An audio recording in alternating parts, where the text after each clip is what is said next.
Alright guys, I've got another really nice replay here for you today. This is the Shimakaze. I believe last time it was the gearing. This time we are playing Shimakaze. First things first, looking at the matchmaking, threats to my ship.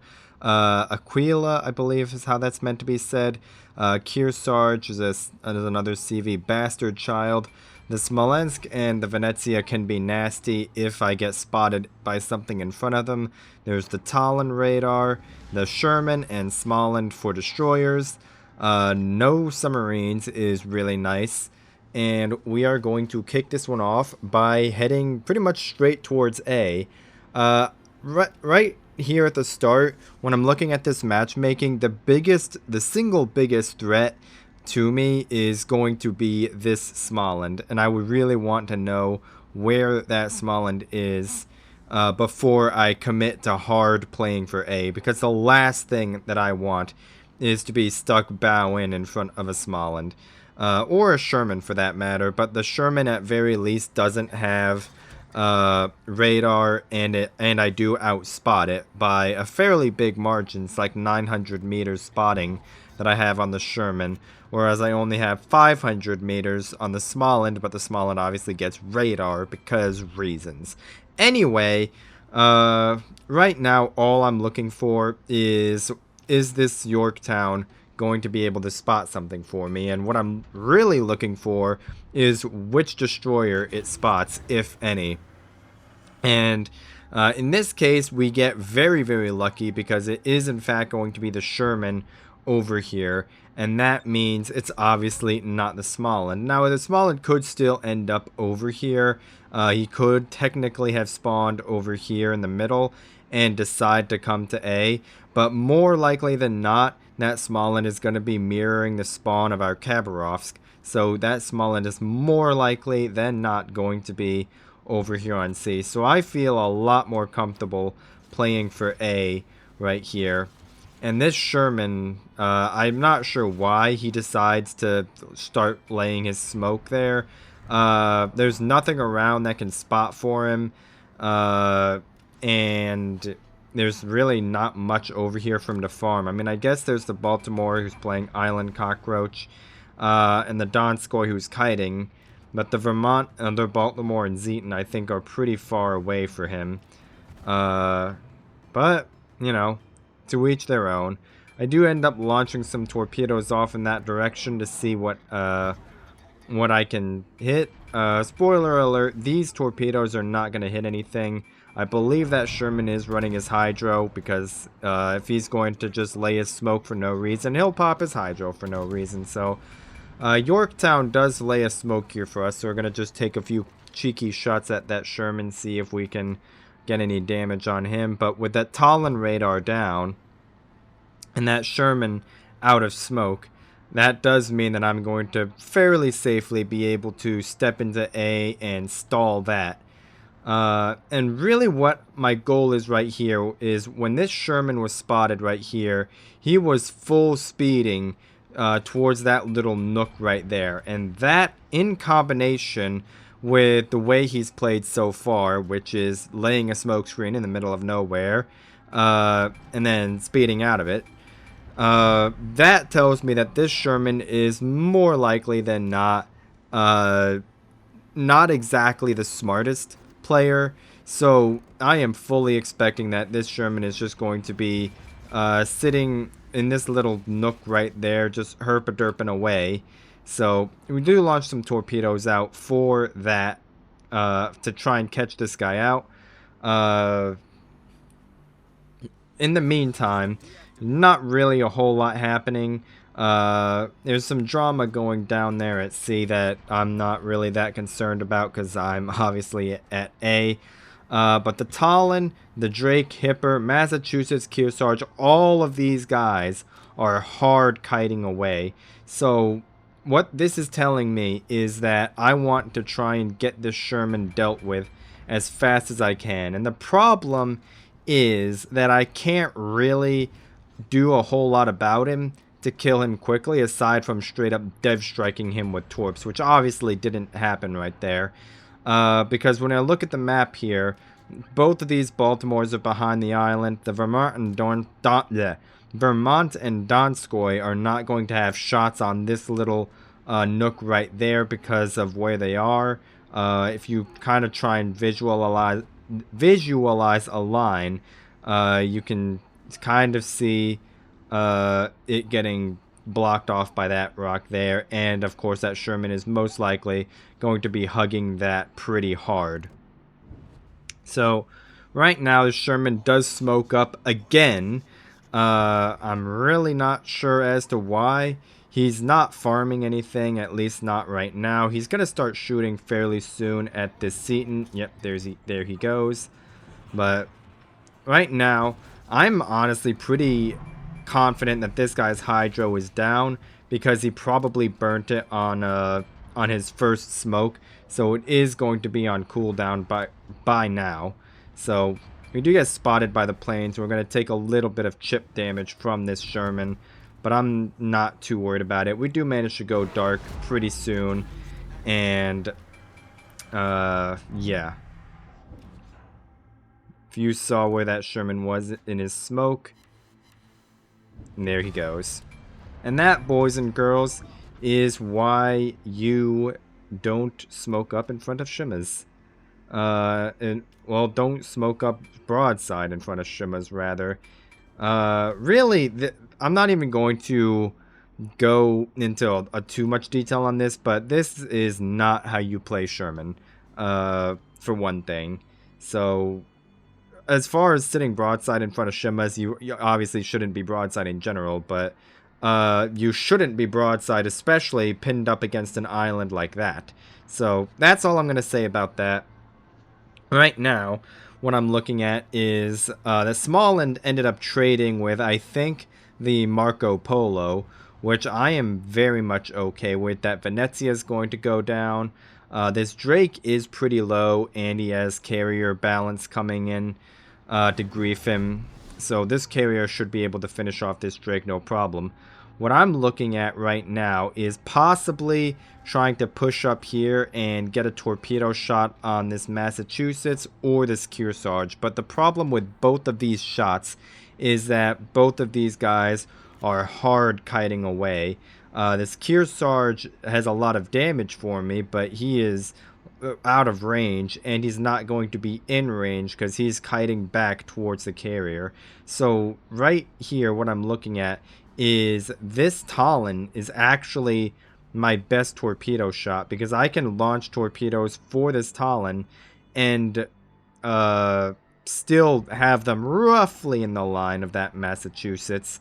This Massachusetts is maneuvering a little bit, but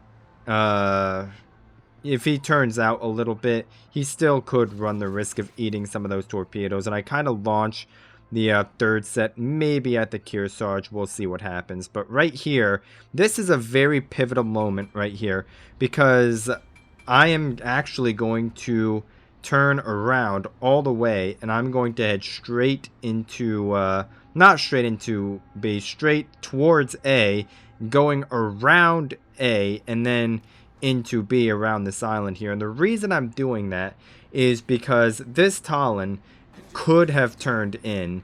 I had nothing that could have indicated whether or not that Talon had turned in or not, and the last thing that I would want would be to be pinned up against this island right here. This Talon does also take a torpedo, and I try and finish him off with my guns here, but I got trolled pretty hard by that dispersion there. And then the Vermont kills him before those shots land. So, oh well. Sucks we didn't get the kill, but, you know, he's dead. I'm not. That's what ultimately matters. So, moving on.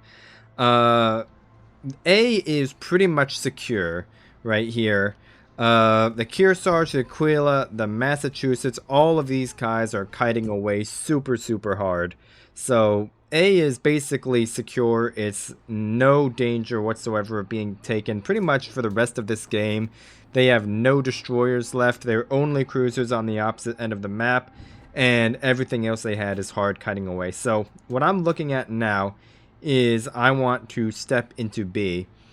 Right now, I'm actually not sure if the points are flipped at this point or not. I want to say that they are because we are actually ahead on kills right now. So I'm going to assume that these points are flipped. Actually, we'll know. Yes, these points are in fact flipped. This bug has still not been corrected, by the way. But right now, this actually caught me off guard a little bit because I was not expecting this carrier to come back for me. Up to this point, he has basically been more concerned with farming damage this entire game than griefing me. So he actually did surprise me a little bit when I suddenly got plane spotted there, but they take pretty minimal damage from it, so all's well that ends well, I guess. Right now, this Salem is in the biggest danger of immediate dying because he has a Massachusetts, a Smolensk, and a Preußen coming over here to grief him. And these planes are obviously turning back here, and they're gunning straight for me. So I am going to smoke up right here. And the key here is I'm smoking up before I actually get detected by the planes. And the reason I do that is because I don't want to give them any kind of last known position marker on the minimap. And I do have to accelerate to avoid this man's blind drop, which does end up getting me reset at 2 seconds left, which is pretty annoying. But at this point, I've already been reset anyway, so it doesn't really matter if I get reset again. Right now, all I'm looking at is I want to get narrow to this Smolensk and this Massachusetts and take minimal damage from either of them because I don't want to be broadside and reversing back into smoke in front of a Massachusetts and a Smolensk. I would rather just eat a few resets, turn out, and get narrow and be relatively safe than risk honestly dying. Which I very easily could have if that carrier spotted me when I was if I were to try to reverse back into that smoke. So, I am going to take a few quick, just cheeky little shots at this Massachusetts, maybe try and get a fire, a little bit of chip damage on him. Nothing really that major, honestly. Just a little bit of cheeky damage, and that's really about it.